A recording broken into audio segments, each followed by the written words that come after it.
Bonsoir Marion Maréchal. Bonsoir. Merci d'être avec nous ce soir dans C'est pas tous les jours dimanche. Vous êtes eurodéputée, présidente du mouvement Identité Liberté. Les choses s'accélèrent donc au point qu'on est sans doute proche du dénouement. Le Rassemblement national considère que le gouvernement, je cite, a mis fin à la discussion sur le budget de la sécurité sociale. Voilà ce qu'a dit Marine Le Pen à nos confrères de l'AFP, ce qui rend en l'état la censure, la motion de censure inévitable, ce qui voudrait donc dire que le gouvernement Barnier devrait tomber. Est-ce que vous vous en félicitez? Marine Le Pen a raison en quelque sorte de siffler la fin de la récré et de dire que le gouvernement a mis fin à la discussion? Non, mais ce dont je ne me félicite pas, c'est que Michel Barnier, Premier ministre de la France, est attendu le week-end et quelques heures précédant finalement le vote de ces textes pour découvrir qu'il fallait peut-être discuter avec le Rassemblement national et ses alliés, qui, je le rappelle quand même, aux dernières élections législatives, et la coalition qui est arrivée première en nombre de voix, près de 11 millions de voix.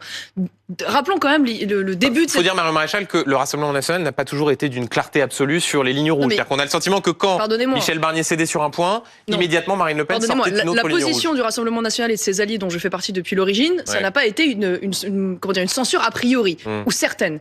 On a laissé, entre guillemets, sa chance au produit, si je puis dire, avec le souhait permanent d'une discussion qui n'a pas eu lieu. Il a fallu une fois de plus attendre les dernières heures pour que d'un coup le gouvernement Barnier découvre que la censure était possible, parce que je rappelle quand même, il ne faut pas l'oublier, que quand on arrive à l'Assemblée nationale, on a un mandat des Français. Donc on est tenu quand même de faire respecter ce pourquoi on a été élu. Et en l'occurrence, le Rassemblement national et ses alliés ont pris comme engagement de défendre un budget dans lequel il n'y aurait pas de hausse d'impôts. Or, nous sommes face à près de 30 milliards de hausse de prélèvements obligatoires, et dans lequel il y aurait en revanche des baisses significatives de fonctionnement, notamment dans les dépenses de l'État et dans les dépenses du train de vie de l'État en général. Or, nous voyons bien que de ce point de vue-là, nous sommes très loin des objectifs et des engagements pris auprès des électeurs. Donc, il est normal, si vous voulez, qu'à partir de là, cette menace de censure arrive. Je ne désespère pas, et nous ne désespérons pas. Vous pensez encore, même après les déclarations de Marine Le Pen, que les choses puissent évoluer? Ça revient de la responsabilité maintenant du gouvernement. Mais pardonnez-moi, l'ultimatum fixé par Marine Le Pen, c'était de dire à Michel Barnier, il a jusqu'à lundi. Écoutez, très bien. Maintenant, c'est entre ses mains. Mais je tiens juste à me mettre un peu en porte-à-faux avec la petite musique qu'on entend depuis quelques jours, qui est une forme d'inversion accusatoire, comme si c'était l'opposition finalement qui serait responsable d'une forme de chaos budgétaire et financier. Pardonnez-moi, mais ceux qui sont aujourd'hui à l'origine de cette situation, c'est avant tout 7 ans de macronisme qui ont quand même conduit à ce que nous soyons dans une ruine budgétaire et une dette abyssale, en restant quand même, rappelons-le, le pays avec le plus grand taux de prélèvement obligatoire au monde. Un président qui a décidé de dissoudre de manière chaotique, au lieu simplement d'organiser une dissolution avec des élections, pourquoi pas en octobre ou en novembre, qui aurait pu permettre d'avoir les choses de manière apaisée. Et je finis par là, un Gabriel Attal qui a fait élire, dans le cas du Front républicain, de nombreux élus du nouveau Front populaire qui participent de l'instabilité. Donc, excusez-moi de dire, simplement pour conclure, que ne faisons pas porter la responsabilité de la tempête budgétaire et financière qui a commencé avant cette menace de censure sur les oppositions, et en particulier sur la coalition du Nord. On va parler de tous ces éléments et effectivement des éventuelles conséquences politiques, financières, si d'aventure le gouvernement de Michel Barnier tombait. D'abord, juste pour être extrêmement clair et pour poursuivre la première question que je vous posais, si vous étiez parlementaire, député à l'Assemblée nationale, en l'état, vous voteriez la censure? Écoutez, si en effet le gouvernement de Michel Barnier ne bouge sur aucun point et qu'il présente ce budget qui est un budget de hausse massive des impôts sur les entreprises et les ménages, et en parallèle qui est très insatisfaisant sur les objectifs de baisse des dépenses publiques, oui, parce que tout simplement j'aurais été élu avec un mandat qui va à l'encontre de cela, et qu'on voit bien qu'il y a eu un manque de volonté politique majeur, une forme de facilité qui est caractéristique d'ailleurs du centrisme depuis des décennies, qui consiste à penser qu'il suffit de manière démagogique, soi-disant, d'annoncer des hausses d'impôts sur les grands groupes ou sur les plus riches, là où on voit bien que les marges de manœuvre... Donc vous voteriez la censure d'un gouvernement dirigé par un homme de droite, Michel Barnier, avec comme ministre de l'Intérieur Bruno Retailleau, dont vous traissiez les louanges quelques jours après sa nomination. Tout ça, vous le mettez de côté pour... dire que vous voteriez la censure. Excusez-moi, mais selon mes critères, je ne considère pas que Michel Barnier soit de droite. Pour moi, c'est un homme du centre et c'est l'archétype même du centriste. Mais il ne suffit pas de se dire de droite. À un moment donné, il faut en faire la démonstration dans les actes. C'est-à-dire, qu'est-ce qu'un gouvernement de droite qui commence par arriver aux affaires en augmentant massivement les impôts et en ne faisant aucun effort structurel de baisse des dépenses publiques? Excusez-moi, je prends 2 points. Il y a aujourd'hui 2 grands points de dépenses qui sont d'ailleurs les premiers responsables des déficits publics massifs que nous avons. La question de la dépense sociale. Nous avons aujourd'hui 33% du PIB qui est consacré à la dépense sociale. Or, rien n'a été fait dans le sens de la réduction des dépenses, notamment des dérives de l'assistanat dans notre pays. On voit par exemple des dépenses explosées comme celle du RSA qui aussi entre 13 et 15 milliards d'euros par an. Aucune réponse n'a été apportée, par exemple. La famille politique avec laquelle vous êtes allié, celle de Marine Le Pen, s'est opposée à l'idée de conditionner la perception du RSA à des heures de travail pour la collectivité. Pardon, mais je suis pas certain que ce soit le meilleur argument. Non, mais excusez-moi, déjà, je parle au nom du mouvement qui est le mien, Identité Liberté. D'autres, en effet, je suis dans le cadre d'une coalition avec le Rassemblement national, qui lui aussi, d'ailleurs, a posé cette question aujourd'hui des dérives de l'assistanat sur le débat. Maintenant, on en discute. Or, le gouvernement a refusé de poser ce sujet. Et la deuxième chose, c'est la question du budget de fonctionnement, qui est le deuxième point de dépense de l'État majeur. Et là, typiquement, on a eu beaucoup de débats sur la question du coût, par exemple, des agences de l'État, qui coûteraient près de 84 milliards d'euros par an. On n'a eu aucune annonce de suppression, par exemple, d'un certain nombre de ces agences. Même sur les promesses aujourd'hui de réduction du nombre de fonctionnaires, on parle de 2000 sur un total de près de 5 millions. On va parler de ces éléments budgétaires. Juste avant cette information qui vient de nous parvenir, l'entourage de Michel Barnier dit à BFM TV la chose suivante: le gouvernement reste ouvert au dialogue comme il l'est depuis le début. Donc au fond, Michel Barnier ne semble pas aligné avec Marine Le Pen qui dit que les discussions sont closes. Au fond, excusez-moi, qu'est-ce que vous demandez? Qu'est-ce que vous demandez à Michel Barnier pour que la force politique avec laquelle vous êtes allié, le RN, ne vote pas la censure? Qu'est-ce qu'il faudrait faire? Revenons à l'origine. Excusez-moi, pourquoi Marine Le Pen dit qu'aujourd'hui les discussions sont fermées? Parce que le ministre du Travail s'est aventuré à faire une déclaration il y a quelques heures de cela en expliquant que le texte qui serait présenté en l'état sans aucune modification. Excusez-moi, ministre du Budget, pardon, vous avez raison. Donc à partir de là, il est logique, si vous voulez, que le Rassemblement national et ses alliés en prennent acte. Mais alors sur quoi il faut faire bouger ce budget? Parce qu'au fond, les lignes rouges de Marine Le Pen, si on les liste, c'est la question de l'indexation des pensions de retraite au 1er janvier intégrale, c'est la question des exonérations de charges et du déremboursement des médicaments. Il faut que le gouvernement lâche sur tous ces points? Typiquement, oui, en effet, mais typiquement, au-delà de ça, puisqu'on parle de l'exonération des charges, on sait aujourd'hui qu'on est passé d'une hausse de ces charges de 3 milliards à 1,6 seulement, mais c'est toujours 1,6 milliard de trop. Oui. On est aujourd'hui dans une situation... Combien d'exonération de cotisation totale? Le problème, c'est qu'aujourd'hui... 80 milliards d'euros d'exonération. Très bien, si vous voulez, mais le problème, c'est qu'aujourd'hui, on est face à, personne n'en parle d'ailleurs, à une défaillance historique, un nombre de défaillances historiques de nos entreprises. C'est un carnage auprès des tribunaux de commerce, un carnage. Donc on peut faire comme si cela n'existait pas, on peut, pour faire des économies de bout de chandelle d'1 milliard sur les centaines de milliards de déficits que nous connaissons, aller chercher une fois de plus à taper sur le coût du travail, alors qu'on sait déjà la difficulté de nos entreprises à embaucher et les taux de chômage qui explosent. Moi je vais vous le dire, je pense que c'est l'inverse que nous aurions dû faire. Nous aurions dû même viser, au-delà de ne pas augmenter les impôts, à baisser les impôts. Parce que le problème c'est que en fait, tout ça est un vaste mensonge. Aujourd'hui, Michel Barnier annonce, alors il est plus prudent qu'il n'y était il y a quelques semaines, il pense pouvoir réussir à réduire le déficit à 5% plutôt que 6% l'année prochaine. Autour de 5%. Voilà, sauf que, pardonnez-moi, mais les prévisions de croissance sur lesquelles sont basés ce budget sont mensongères, comme c'était le cas déjà sous Bruno Le Maire. Donc à un moment donné, on n'en est plus, si vous voulez, à simplement des petits bricolages, de petits milliards par-ci, petits dizaines de millions par-là. On en est à des appels de réponses structurelles. Et là, si je dois vous en donner des pistes, je peux vous en donner. Typiquement, chaque année, le gouvernement verse près de 30 milliards d'euros chaque année pour compenser le déficit des retraites de la fonction publique. Nous avons, par exemple, chaque année, 15 milliards d'euros de dépenses pour l'absentéisme dans la fonction publique. Et Mario Maréchal, le Rassemblement national avec lequel vous êtes allié souhaite l'abrogation de la réforme d'Elisabeth Borne et celle de Marisol Touraine en 2013. Donc là encore, sur les retraites, je ne crois pas qu'on soit exactement sur une perspective d'économie. Non mais d'accord, mais pardonnez-moi, mais sur ces sujets, depuis des années, le Rassemblement national défend d'ailleurs l'alignement du régime public avec le régime privé sur les retraites. Donc il y a manifestement sur la question un chemin. Non mais moi je suis pas aligné aujourd'hui parfaitement avec ce que propose le Rassemblement national, mais il y a donc un chemin puisque tout le monde aujourd'hui considère que nous avons un problème de différence significative entre le régime privé et le régime public. Jamais, à aucun moment, cette idée n'a été mise sur la table. On n'a jamais évoqué, par exemple, le Rassemblement national défend, avec ses alliés dont je fais partie, la privatisation de l'audiovisuel public, qui coûte près de 4 milliards d'euros par an. On en est à chercher des économies structurelles. Pourquoi ça n'a pas été mis sur la table? Vous voyez, ce sont des exemples, mais on voit bien qu'on a été très timoré, et au regard de la situation, ça n'est pas satisfaisant. Je rappelle, Mario Maréchal, ces deux informations. D'abord, le Rassemblement national qui considère que le gouvernement, je cite, a mis fin à la discussion. Voilà ce que dit Marine Le Pen à nos confrères de l'AFP.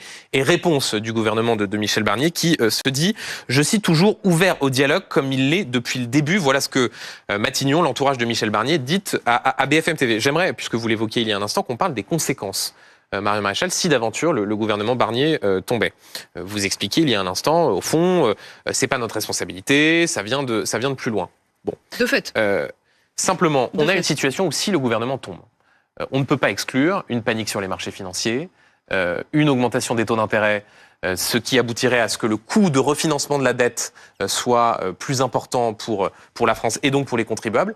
Quand on veut être un parti de gouvernement, quand on dit être responsable, est-ce que c'est vraiment responsable dans ces circonstances de prendre le risque de faire chuter le Premier ministre? Est-ce que c'est vraiment raisonnable? Excusez-moi, alors déjà, c'est trop facile, parce que ceux qui seraient aujourd'hui responsables de la censure et de la chute de ce gouvernement, c'est le gouvernement lui-même. C'est Michel Barnier qui c'est ceux qui votent la censure.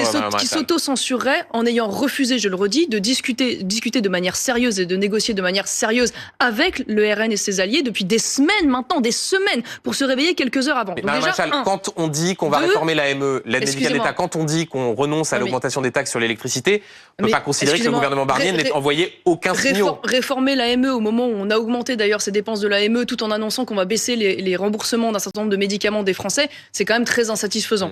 Première chose. Deuxième chose, nous sommes aujourd'hui face à une situation où le gouvernement n'a pas pris manifestement la mesure du rapport de force à l'Assemblée nationale. Je le répète, cette coalition est arrivée première aux dernières élections législatives. Elle aurait dû donc être, un partenaire privilégié des discussions, d'autant plus qu'il n'y avait pas de volonté de censure a priori. Donc il y avait une volonté aujourd'hui de négociation. Maintenant, ce dont vous parlez relève aujourd'hui de la spéculation.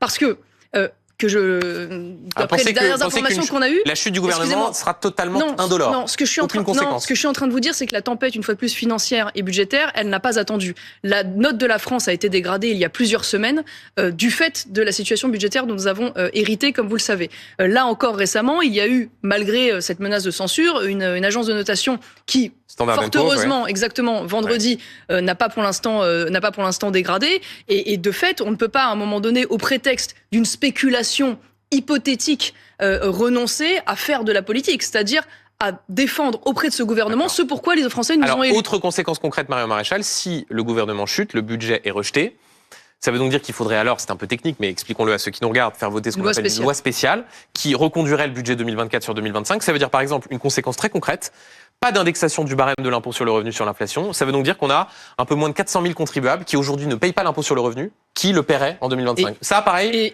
on met tout ça, on balaye tout ça dans un verre de main. Je ne vais pas vous dire que la reconduction, excusez-moi, mais déjà, je ne suis pas satisfaite de cette situation, pardonnez-moi, mais on l'a subie comme tous les Français, on est victime comme tous les Français du choix du président de la République et de la situation budgétaire dont nous héritons, et nous essayons de faire au mieux dans cette situation. Si le budget était reconduit par le biais d'une loi spéciale, ça éviterait au moins à minima les 30 milliards de hausse d'augmentation des impôts qui sont prévus. J'ai entendu beaucoup de choses aussi concernant les agriculteurs.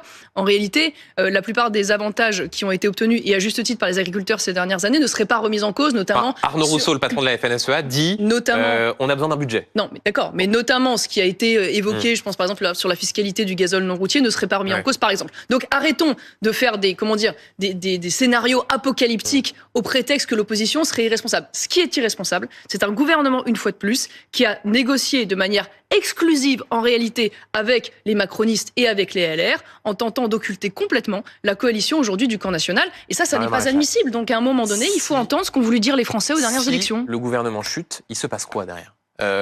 Au fond, quel scénario vous paraît le plus acceptable ? Est-ce que c'est la nomination d'un nouveau Premier ministre ? On parle par exemple de François Bayrou, Sébastien Lecornu, ou est-ce que vous faites partie de celles et ceux, et il faut dire que les voix sont de plus en plus nombreuses ces derniers jours, qui disent la seule solution, la seule façon de débloquer le jeu institutionnel, c'est la démission du président de la République?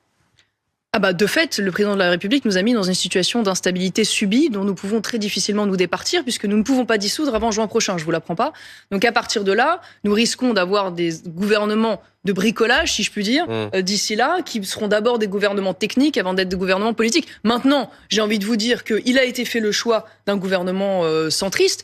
On aurait pu faire un choix différent. Il aurait pu avoir un gouvernement qui aille, par exemple, d'une partie du centre droit jusqu'au camp national. On aurait pu imaginer... Vous avez entendu le camp national souhaiter participer à mais écoutez, vous savez... C'est ce que disait, vous savez ce que disait François Mitterrand, il dit l'union est un combat du quotidien. Mais dans cette situation, ce qui est sûr, c'est que la plupart des pays, d'ailleurs, l'ont connu en Europe et continuent de le connaître. Je vois pas pourquoi, d'office, il a été fait le choix d'écarter, jusque d'ailleurs dans le fonctionnement même de l'Assemblée et les postes de l'Assemblée nationale, le camp national. On aurait pu avoir une configuration différente. Ça, évidemment, j'imagine bien que le président Emmanuel Macron ne s'aventurera pas à cela. Je suis pas en train de vous dire que je suis heureuse de remettre en jeu ce gouvernement avec le risque demain de voir une gauche ou une extrême gauche au pouvoir, mais en même temps, j'ai envie de dire que nous sommes, une fois de plus, responsables du mandat que nous ont donné les Français. Un mot, Marion Maréchal, avant d'aborder un autre sujet, sur votre situation politique. Au fond, la leçon que l'on peut tirer de cette séquence et des échanges qu'il peut y avoir par médias interposés entre Matignon et le Rassemblement national, c'est que au fond, Marine Le Pen détient dans ses mains le sort du gouvernement et une partie de la clé de la situation politique. Vous êtes eurodéputé, vous avez 3 députés nationaux apparentés Rassemblement national. C'est pas vous faire offense que de dire que vous pesez assez peu sur le jeu politique en ce moment. À quoi vous servez dans la séquence ? Merci pour cette question très aimable. Écoutez, non, je crois qu'on sert au même titre d'ailleurs que les alliés que peuvent représenter l'UDR avec Éric Ciotti dans le cadre de cette grande coalition du camp national. Ils ont beaucoup plus de députés que vous à l'Assemblée. Pourquoi aujourd'hui j'ai monté Identité Liberté ? Nous en avions déjà parlé, pour une raison simple, c'est qu'aujourd'hui, quoi qu'on en dise, le Rassemblement national n'a pas pu de fait, remporter les dernières élections législatives. Et donc je crois qu'il est nécessaire que nous rassemblions encore davantage et que nous portions au sein de cette coalition une voix complémentaire avec sa singularité. Vous ne dites pas, Marion Maréchal, je pèserai quand même beaucoup plus en étant au RN, parce que vous n'arrêtez pas d'utiliser depuis le début de cette interview l'idée de coalition. Je ne crois pas que Marine Le Pen considère qu'elle est en coalition avec vous. Hein. Excusez-moi, si en l'occurrence nous avons pu, vous l'avez rappelé, et lui faire élire 3 députés au sein précisément de cette coalition, c'est pas la volonté d'ailleurs, et je le remercie, de Marine Le Pen. Au même titre d'ailleurs que si Éric Ciotti a pu obtenir je l'entends jamais citer votre parti dans la coalition. C'est que je l'entends citer Éric Ciotti, je l'entends pas citer Identité Liberté. Alors peut-être que si les 3 députés Identité Liberté sont aujourd'hui apparentés au groupe RN, c'est bien qu'il y a quand même une alliance, vous me l'accorderez, par les faits. Voilà. Donc maintenant, je crois aujourd'hui utile de pouvoir rassembler les Français au-delà du simple socle du Rassemblement national. Et pour ça, il faut avoir des complémentarités sur les idées et les propositions. Et c'est ce que nous faisons avec Identité Liberté. Vous l'avez vu notamment sur les questions économiques, pour aller convaincre tous ceux que nous n'avons pas encore réussi à convaincre aux dernières élections législatives. Un mot encore, Marion Maréchal, sur l'une des polémiques de la semaine à laquelle vous avez participé, sur le futur programme d'éducation à la sexualité. On a entendu des voix discordantes au sein du gouvernement entre la ministre de l'Éducation nationale qui dit, je cite, qu'il n'y a pas de théorie du genre, et son ministre délégué, Alexandre Portier, qui dit vouloir la combattre. Vous avez soutenu ce ministre délégué, Alexandre Portier. Alors, j'ai un peu de mal, je dois dire, à comprendre ce qui vous dérange dans ce programme d'éducation à la sexualité. C'est quoi ? C'est qu'on apprenne le consentement, qu'il peut y avoir plusieurs types de familles, monoparentales, homoparentales. Qu'est-ce qui vous pose problème ? Je note que de Anne Geneva à Anne Geneva, décidément les noms, je vais y arriver ce soir, c'est dimanche, de cette ministre depuis Najat Vallaud-Belkacem, c'est 10 ans de déni, parce que déjà à l'époque, Najat Vallaud-Belkacem nous expliquait que la théorie du genre n'existait pas. Or, on découvre à travers la voix d'ailleurs courageuse et que je soutiens à 100% de ce ministre délégué qui est Alexandre Portier, que en réalité, le terme identité de genre était présent, avec toutes les implications, j'en parlerai, était présent une 40aine de fois dans le programme d'éducation sexuelle proposé dans les écoles de nos enfants. Dire identité de genre, ça ne veut pas dire qu'il y a une théorie du genre. Excusez-moi, j'y reviens. Si, déjà parce que vous vous accordez sur le terme genre, et le terme genre signifie précisément que le sexe biologique, en réalité ne compte pas, et que il serait une simple construction sociale. Et d'ailleurs, ce ministre est très courageux parce qu'il parle d'ailleurs, et à juste titre, de philosophie de la théorie du genre. Donc il admet, et je le soutiens en cela, qu'il ne s'agit là en fait d'une opinion, d'une idéologie. Et je vois toujours pas ce qui vous embête concrètement dans ce programme. Et alors très concrètement, c'est simple. Nous avons par exemple, à partir de la 6e, donc au collège, à partir de 11 ans, parce que le 6e, c'est quand même 11 ans, dans le cadre de la prétendue lutte contre les infections sexuellement transmissibles ou maladies sexuellement transmissibles, ce qui en soi est évidemment une bonne chose. Déjà, un ensemble d'explications de pratiques sexuelles, en parlant même de chemsex, de polyamour, de prostitution, ça c'est pour la pratique sexuelle. Mais au-delà de ça, nous avons aujourd'hui, dans le cadre du déroulé de ce programme, des associations qui sont agréées, parmi lesquelles le planning familial. Le planning familial, voyez-vous, c'est une association qui dit, je cite dans ses prospectus, au planning, on sait qu'un homme peut aussi être enceint et qu'un pénis n'est pas un organe sexuel mâle. Et personne n'enseigne ça aux collégiens, Marion Maréchal. Excusez-moi, c'est l'association dont je vous parle là, elle est agréée et c'est elle qui va dans les écoles. Ça aux collégiens, dans les écoles. Mais bien sûr que si. Mais excusez-moi, la théorie du genre, vous dites que ça n'existe pas, ça aboutit à ce qu'il y ait aujourd'hui, par exemple à Strasbourg, dans les cours de récréation, des enfants en primaire, dès le CP, qui sont avec des gilets GPS pour qu'on puisse analyser comment aujourd'hui, entre filles et garçons, il est pris possession de la cour de récréation, parce que justement, on veut dégenrer, comme il l'explique, les cours de récréation. Donc ça finit comment en fait à la fin ? Ça finit donc qu'on doit se déplorer que les petites filles jouent pas assez au foot et prennent pas assez d'espace et que les garçons en prennent trop. Donc on fait quoi en fait ? On va séparer les cours de récréation en deux, on va faire des cercles qui pourront pas disparaître ? Non, excusez-moi, quand on explique dès 3 ans, ça c'est dans le programme également, qu'on va lutter contre les stéréotypes de genre à 3 ans. À 3 ans, est-ce que ces gens ont des enfants ? Oui, je suis désolée de vous dire que oui, la théorie du genre existe et c'est un sujet et c'est un problème. Et vous soutenez Alexandre Portier qui a été recadré par sa ministre de tutelle. Merci Marion Maréchal d'avoir été l'invité de C'est pas tous les jours dimanche. Tout de suite, le débat du jour.